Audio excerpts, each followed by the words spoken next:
A battle of both brain and brawn. A match where mind meets muscle. A war of wits and wallops.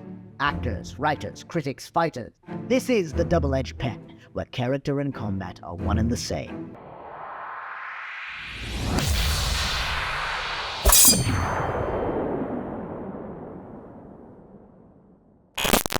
Today I give you one of the most electrifying scenes from...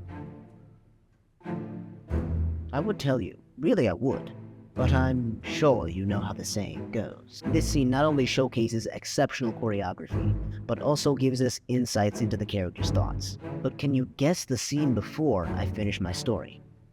Let's find out. World War has just been avoided, for now. The day has been saved. Two gentlemen stand atop a luxurious balcony overlooking a marvelous waterfall. One man recounts his victory over the other, to which the other replies with a personal threat, one that cannot be ignored. One man strikes first, the other anticipates and responds. However, the instigator, the one who started, is an experienced boxer who anticipates the anticipation. The battle goes back and forth, counter after counter, until our hero succumbs to a previous injury. The fight reaches its conclusion, but only then does it truly begin. For you see, this fight was in their minds the whole time. However, the hero snatches victory from the jaws of defeat by unexpectedly making the ultimate sacrifice. Well then, have you guessed?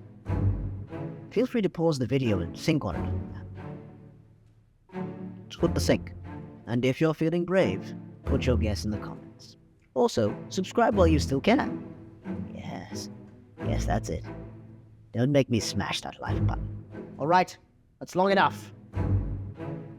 The fight is Sherlock Holmes vs. James Moriarty from Sherlock Holmes: A Game of Shadows, released in 2011, starring Robert Downey Jr. and Jared Harris.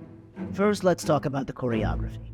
Clearly, the two characters are using an unusual form of boxing. In truth, this fighting style is better known as Bartitsu. This is a mixed martial art developed for the English gentlemen of the Victorian era. It was created by Edward Barton Wright. It's interesting how we know that this is the fighting style Holmes used. You see, the author of the Holmes adventures, Sir Arthur Conan Doyle, wanted to kill the character at this junction. But when he did, fans clamored for him to bring Holmes back to life. So he did. Holmes' explanation for how he survived what looked like death? Simple. He fought Moriarty and won, using Bartitsu, or, as Conan Doyle wrote, since he really didn't know much about the style, Baritsu. Bartitsu includes fighting techniques from other disciplines such as boxing, savate, and some Japanese martial arts. It also implements the Victorian gentleman's EDC. Things like a cane, an umbrella, even a pocket square. Yeah.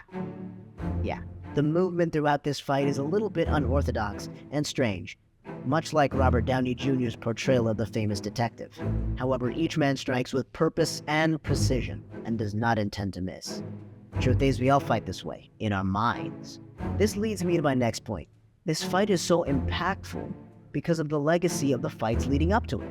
You see, Sherlock Holmes has always used his superior intellect and skills of deduction to dissect his opponent, predict what move he will make next, and come up with the best defense or counterattack. These being the deductions of the one and only Sherlock Holmes, they're always correct.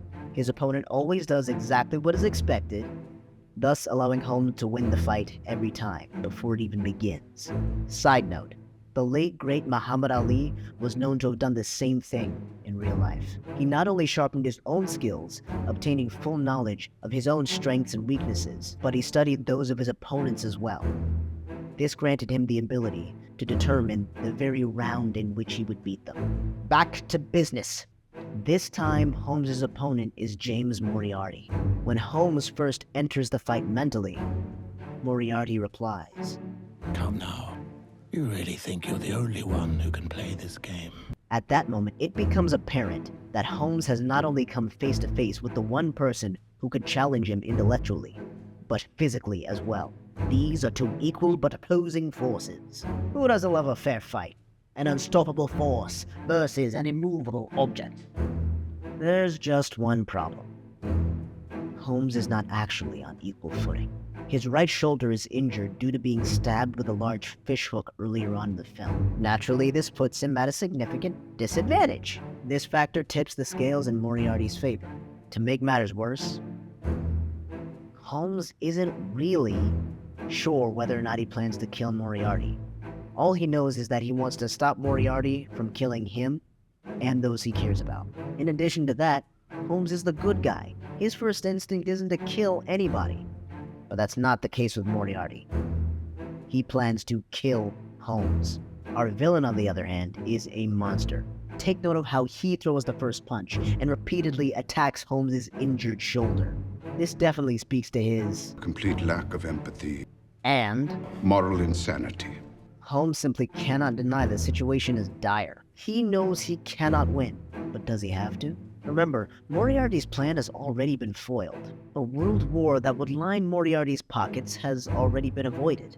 It begs the question, why does this fight matter? Simply put, it got personal. The threat alluded to earlier in the story was directed towards Dr. Watson, Holmes' best friend, and Mrs. Watson. Holmes, knowing that Moriarty was a sadistic man of his word, could not let such a threat go unanswered. It is for this reason that Holmes chooses to accept his fate.